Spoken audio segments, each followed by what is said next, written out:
had a great career with them. He won a World Series, 2 MVPs, couple of All-Star appearances. Like, the steroid thing is what's keeping him out, and I don't blame the Yankees for it. A-Rod with the Yankees was a backstage problem. I think he had a great run there. And I don't think his jersey should be retired if the Yankees were more reserved in whose jerseys they did retire. But given that they have retired some very non-prestigious athletes' jerseys at this point, I think they retired 21 players' jerseys. Then to say that A-Rod isn't a top 21 Yankee, that's just silly to me. But he cheated, and it's as simple as that. And I don't think that his jersey should be retired, or that people who openly were caught doing steroids should be given honors such as jersey retirements or Hall of Fame inductions. I mean, maybe in 10, 15 years, when that generation that grew up watching A-Rod is the ones that are working in the Yankees management, that have high positions in management, that can change. But as it stands, I don't think so. And we will have to see if time will vindicate A-Rod's memory, but I hope not. It's no disrespect towards A-Rod, but, when you do steroids, it's the gamble that you take. And if you don't get caught, especially when he got caught doing it, it was like 10 years after it was cool. Like, by that point, he knew what the consequences were of getting caught using steroids. And when you continue to do them and you do get caught, then you kind of have to acknowledge that I'm not going to get a jersey retirement. I'm not going to go into the Hall of Fame. And that's the price you got to pay for doing that. And I think it sends a bad message if players that did get caught using steroids are let in the Hall of Fame and do have their jersey retired, because that message is basically, if you cheat, then we'll be mad about it and we won't let you in the Hall of Fame on the first ballot, and we'll hold off on your jersey retirement. But eventually, if you're good enough at cheating, we'll give in, because, hey, you got 2 MVPs because you cheated. But, hey, 2 MVPs are 2 MVPs, so here is your place in the Hall of Fame, sir. And that's just not a good way to go about setting any sort of standards, because if say you're a young up-and-coming player like Shohei Ohtani or somebody like that, not that he needs steroids, but neither did Barry Bonds. But, okay, he looks at Barry Bonds, Mark McGwire, A-Rod, all those famous steroid guys. And so far, none of them have gotten in the Hall of Fame. And I don't think any of them have had their jersey retired. They might have, but I'm not sure. I'm looking at Barry Bonds right now. I think the Giants probably did retire. Yeah, the Giants retired his number. So, there is some precedent for getting your jersey retired if you did steroids, but no Hall of Fame inductions. And, why couldn't I start doing steroids? They do drug tests now, but why not do steroids if you can get away with it and set insane records and just play out of your mind, and you still get in the Hall of Fame, you get your jersey retired, you get 10 MVPs or whatever, and you stand out as one of the greatest of all time, which you could have already been, but why not be even better than what you can possibly do at your best peak as a regular human? So, hopefully, A-Rod can make peace with his life decisions, but I don't think the best way for that to be handled is for the Yankees to cave in to any sort of public pressure. And honestly, I think it's crazy that the Giants retired Barry Bonds' number. If anybody should have retired Barry Bonds' number, then it was the Pirates, because he was just crazy back in his Pirates days. I mean, he was crazy, I guess, with the Giants too, but I mean, with the Pirates, he won 2 MVPs, 3 Gold Gloves, 3 Silver Sluggers. Like, dude was just insane. And I mean, that's the problem with Barry Bonds, is just that he was such a great player before the steroids that it just made the steroid use silly because it was unnecessary. But the final 2 topics we have to get in today. One, Big Vic continues to light up the preseason. So they played the Warriors. And just to show you why I don't take his preseason dominance that seriously, when he went through the tip-off, he went up against Steph Curry, who, just as a height differential reminder, Big Vic is 7'4", Steph Curry is 6'4".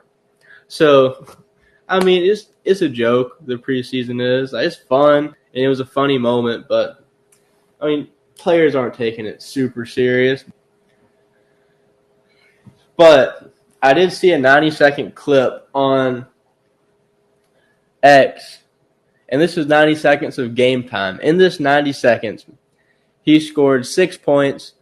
He scored 3 baskets, one of which was a three-pointer, one of which got him an and one, and he got a block. And he plays like a 2K character, and it's wild. And I can't wait to see him play in the regular season. But it was just crazy to watch that happen. And I can't believe they let him get away with it, really.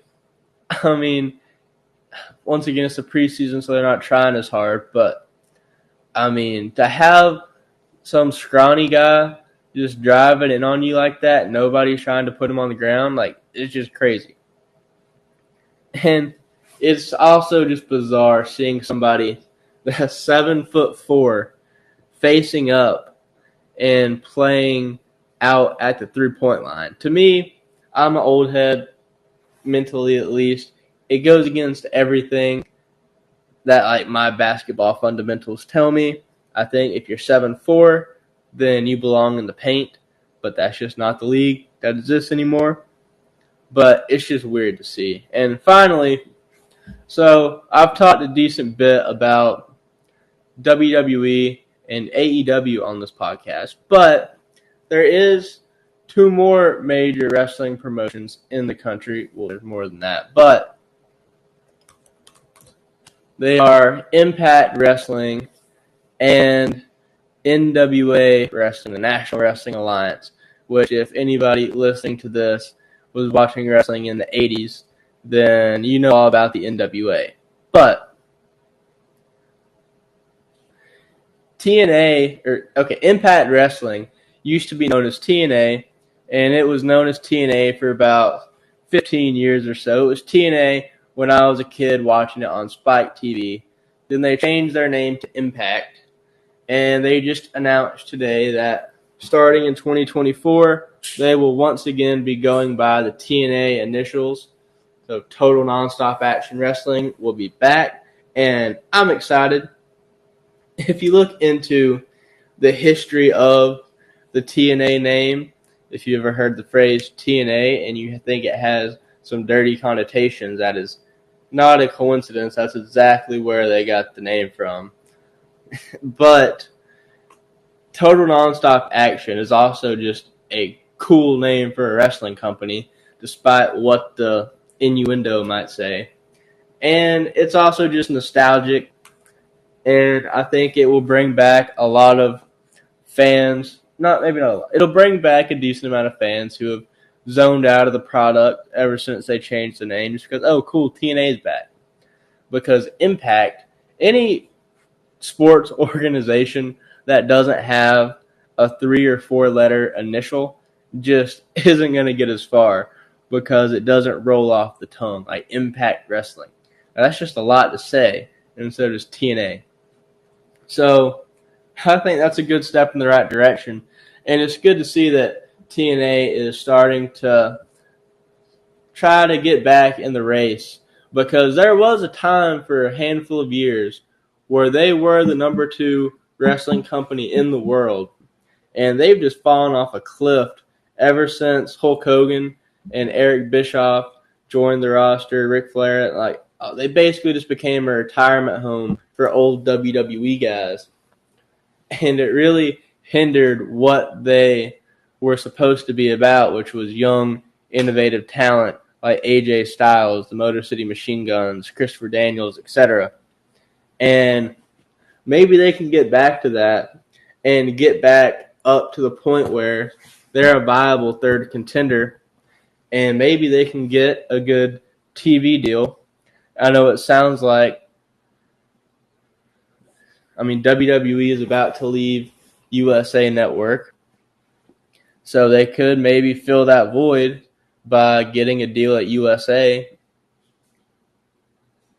Or, TNA used to be on Spike TV for years. That was when I used to watch them, so they could always go back to Spike, or maybe not. They could try to go back to Spike. They used to have a built-in audience there. And it would just be good for wrestling in general. The same with the NWA. So they haven't been really relevant to pro wrestling since the 80s. But they are currently trying to get a major TV deal. And I think if that were to work out, that would just be awesome because of the iconic history of the NWA promotion. I think it would be good to try to rebuild it. So hopefully that works out for them and they can bring back the NWA because, that's where Ric Flair, Dusty Rhodes, the Four Horsemen, the Road Boys, they were all NWA guys. And it's just a nostalgic brand that I would love to see continue to go back to what it was at its peak, and that would be awesome. And hopefully that happens. But that being said, that's all the sports this week. I will catch y'all next time.